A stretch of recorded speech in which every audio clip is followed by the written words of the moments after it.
Assalamualaikum warahmatullahi wabarakatuh. Waalaikumsalam warahmatullahi wabarakatuh. Bagaimana kabarnya hari ini? Alhamdulillah, luar biasa. Semangat Allah. Oke. Sebelum kita mulai pembelajaran pada siang hari ini, kita berdoa terlebih dahulu ya untuk ketua kelas. Bisa untuk memimpin doa terlebih dahulu. Kita duduk siap berdoa mulai. Doa selesai. Ada yang tidak masuk hari ini? Tidak, Pak. Ada semua ya berarti ya. Ya, pada kesempatan kali ini Bapak akan menjelaskan mengenai diagram batang. Sebelum itu, Bapak akan menyampaikan tujuan pembelajaran pada siang hari ini, yaitu melalui pembelajaran ini, peserta didik dapat menyajikan data ke dalam bentuk diagram batang dan menginterpretasi data dengan tepat. Kemudian Bapak ada motivasi nih, yaitu setiap kesulitan itu menyimpan alasan. Setiap kesulitan itu menyimpan alasan mengapa kamu perlu mencoba lagi. Nah, jadi ketika kita menghadapi suatu kesulitan, kita tuh harus punya alasan untuk terus mencoba lagi. Kan siapa tahu pada kesempatan berikutnya atau setelah melewati kesulitan itu kita akan mendapatkan hasil yang kita inginkan. Nah, di sini Bapak mempunyai sebuah masalah yang pertama, yaitu Alex melacak jumlah like yang didapatkan videonya dan menyajikannya menggunakan diagram batang. Pertanyaannya, bisakah kalian itu menyebutkan video mana yang memiliki jumlah like terbanyak? Ada yang bisa jawab? Saya, Pak. Ya, Pak Iswa. Seni dan kerajinan, Pak, karena memiliki 600 like. Ya, untuk jawabannya nanti kita cek di akhir ya. Kemudian ada skenario kedua atau permasalahan kedua, yaitu kali ini Alex itu ingin menunjukkan jumlah penonton untuk setiap video unggahan di salurannya. Nah, mari kita gunakan data di bawah ini untuk membantu Alex membuat diagram batang. Nah, ini untuk penyelesaiannya nanti di akhir ya. Kemudian kita akan mempelajari mengenai data discrete dan kontinu, kemudian bagian-bagian diagram batang, kemudian menafsirkan diagram batang dan membuat diagram batang. Itu yang pertama, data discrete. Data discrete itu adalah jenis data yang dapat dihitung. Jadi data ini itu berupa angka bulat. Contohnya jumlah like pada sebuah post atau jumlah video unggahan. Kemudian data kontinu itu adalah jenis data yang dapat diukur, dapat berupa nilai desimal atau pecahan. Contohnya lama durasi sebuah video, misalnya 12,27 menit. Kemudian apa itu diagram? Apa itu diagram batang? Ada yang bisa jawab? Saya, Pak. Ya. Diagram batang adalah cara menampilkan data secara visual menggunakan batang persegi panjang. Diagram batang paling cocok untuk digunakan saat menyajikan data display. Ya, benar sekali. Kemudian ada bagian-bagian dalam diagram batang. Yang pertama itu ada judul. Dan judul ini memberikan gambaran umum tentang isi grafik. Kemudian ada sumbu vertikal. Nah, sumbu vertikal ini adalah garis di sebelah kiri yang mengarah ke atas. Garis ini berisi nilai data. Dalam hal ini nilai adalah jumlah like. Kemudian ada sumbu horizontal. Nah, ini adalah garis di bagian bawah yang membentang dari kiri ke kanan. Nah, garis ini tuh berisi kategori data. Dalam hal ini kategorinya adalah konten video. Ini data dari videonya Alex tadi ya.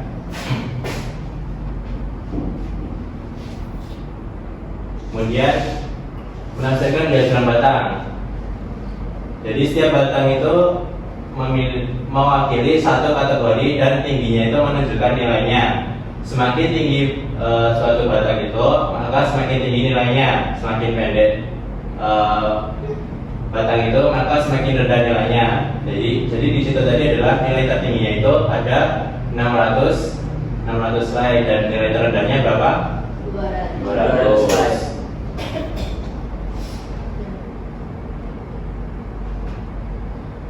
Nah, untuk menjawab dari permasalahan pertama tadi yang dijawab oleh mahasiswa, itu kan Alek melacak jumlah like yang didapatkan videonya dan menyajikannya menggunakan diagram batang. Nah, itu video mana yang memiliki jumlah like terbanyak? Itu jawabannya adalah seni dan kerajinan karena memiliki 600 like. Kemudian yang kedua, itu langkah pertama dalam membuat diagram batang itu kita cantumkan dulu kategori di bawah garis horizontal. Nah, di bawah garis horizontal itu ulasan makna.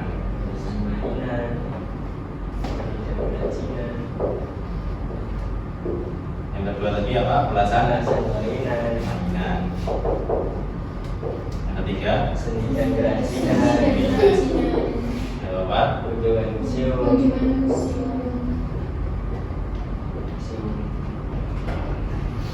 Kemudian yang garis vertikalnya itu angkanya berapa aja? 0,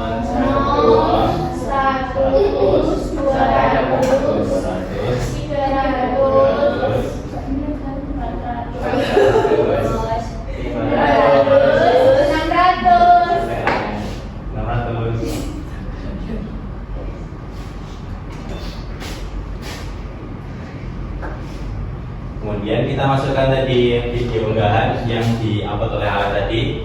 Ulasan makanan itu berapa? 600.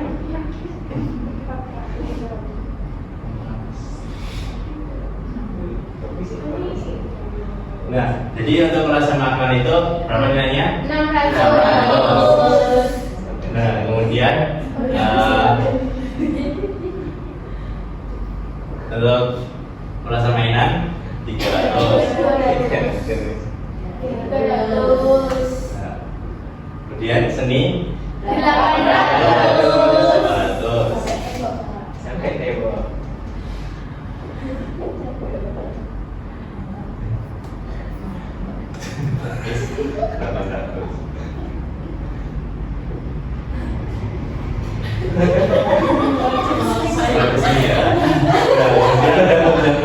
Musim berapa? 500.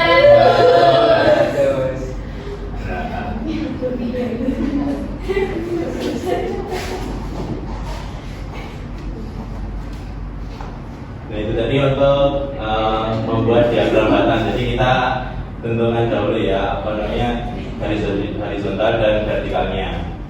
Itu tadi kesalahan dalam membuat diagramnya atau garisnya terlalu ke atas. Nah, berikutnya Bapak mempunyai LKPD. Sebelumnya dibagi dulu kelompoknya sesuai urut absen. Jadi 3 kelompok.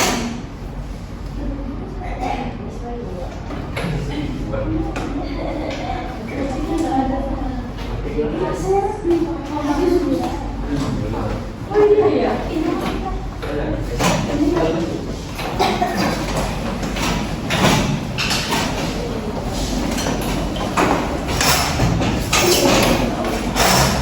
Kelompok 1,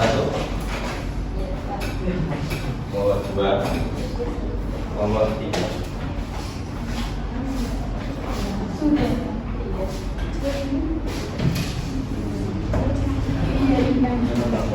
Silakan kerjakan sesuai nomornya ya. Sebelum sembari menunggu kalian mengerjakan, Bapak akan menampilkan suatu media yaitu diagram batang ini, dan nantinya namanya nantinya di soal kalian itu kan ada nilainya kan, dan itu kan ada apa namanya tadi yang garis horizontal tadi, dan nanti ketika kalian menjawabnya, nanti ketika kalian melakukan presentasi nanti kalau ini atau persegi ini, persegi panjang ini, nanti kalian sesuaikan sesuai dengan nilai yang ada di KPD kalian, seperti itu. Misalnya kalau biru ini di angka 2, kemudian yang merah itu di angka 11 atau 10, kemudian yang bawah kuning ini di angka 6, yang ini di angka 5, dan yang terakhir di angka 1 misalnya. Nah, jadi seperti ini. Dapat dimana semua? Bisa. Ada yang mengalami kesulitan? Kak, saya mengalami kesulitan di bagian menganalisis soal. Ya.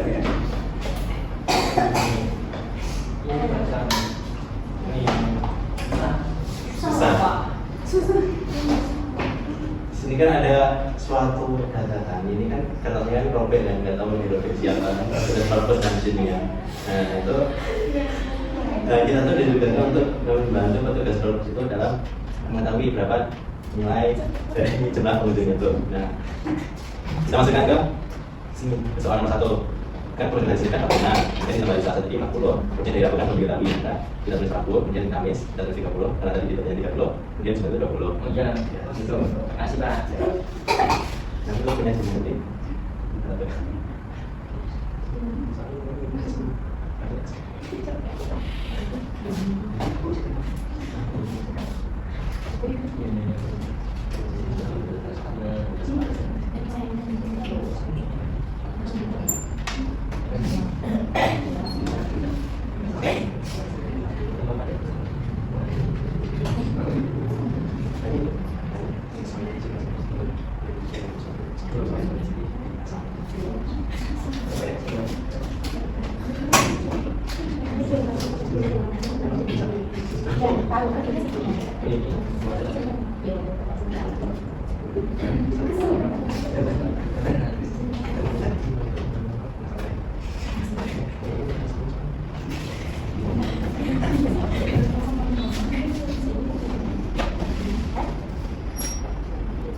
Sudah selesai semua? Sudah, Pak. Sudah, Pak. Nomor 1 bisa masuk ruangan.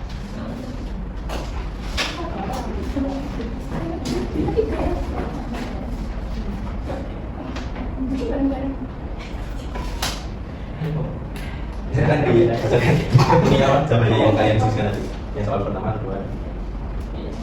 Jadi di sini setelah kami diskusikan, coba jawaban nomor 1 kita kan diketahui bahwa pengunjung hari Senin itu ada 45 orang, kemudian pengunjung hari Selasa itu 40 orang, kemudian hari Rabu itu tidak diketahui, kemudian hari Kamis itu 30 orang, kemudian hari Jumat itu 20 orang.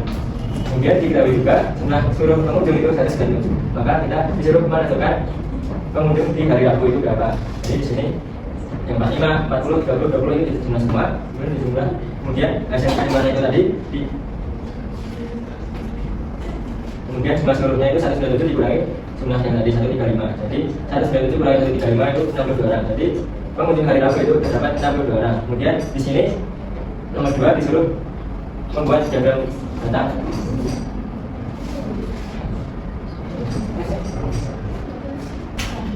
Kurang lebih seperti ini. Jadi ini Senin 45, Selasa 40, Rabu itu 62 orang. Jadi tinggi, paling tinggi.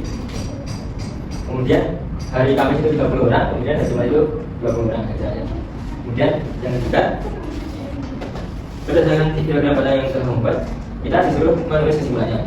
Berdasarkan data pengunjung perusahaan di atas, maka dapat disimpulkan pengunjung perusahaan terbanyak terdapat pada hari Rabu yaitu 62 orang, dan pengunjung perusahaan paling sedikit itu hari Jumat yaitu 20 orang. Terima kasih Mas Endi ya. Silakan kembali. Jadi pertanyaan. Nomor 2 bisa aja.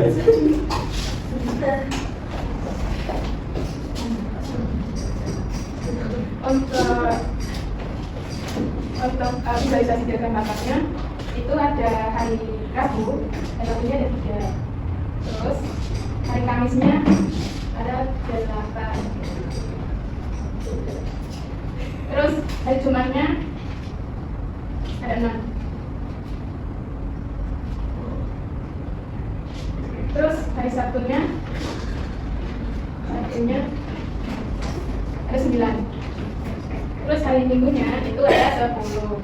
Nah, berdasarkan diagram batangnya, yaitu penjualan singkong keju terbanyak adalah pada hari Minggu, untuk hari Minggunya itu ada 10 menang. Itu sebanyak 10 bungkus. Dan untuk yang soal nomor 3, berdasarkan data penjualan singkong keju selama 5 hari, maka dapat disimpulkan penjualan singkong keju terbanyak adalah pada hari Minggu, yaitu 10 bungkus, dan penjualan singkong keju paling sedikit pada hari Rabu, yaitu ada 3. Terima kasih Mbak Nandita. Tepuk tangannya. Untuk nomor 3.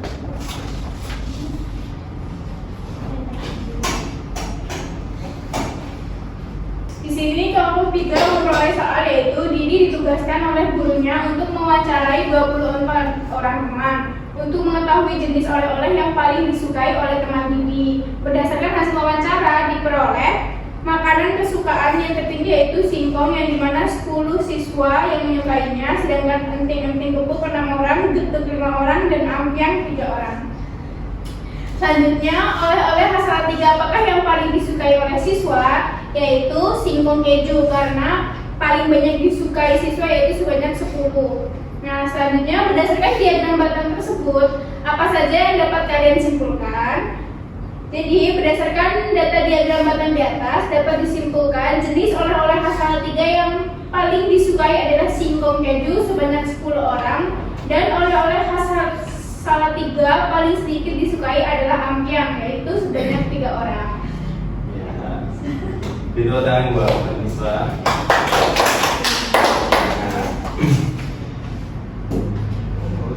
Bagaimana kalau lain, ada tanggapan?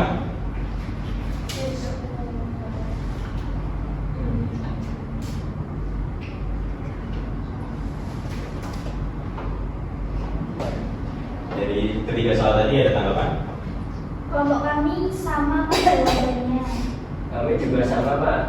Ya, betul. Jadi sahabat kalian itu sudah benar ya. Di sini ada ringkasan, ada yang bisa untuk membantu Bapak dalam menyampaikan ringkasan.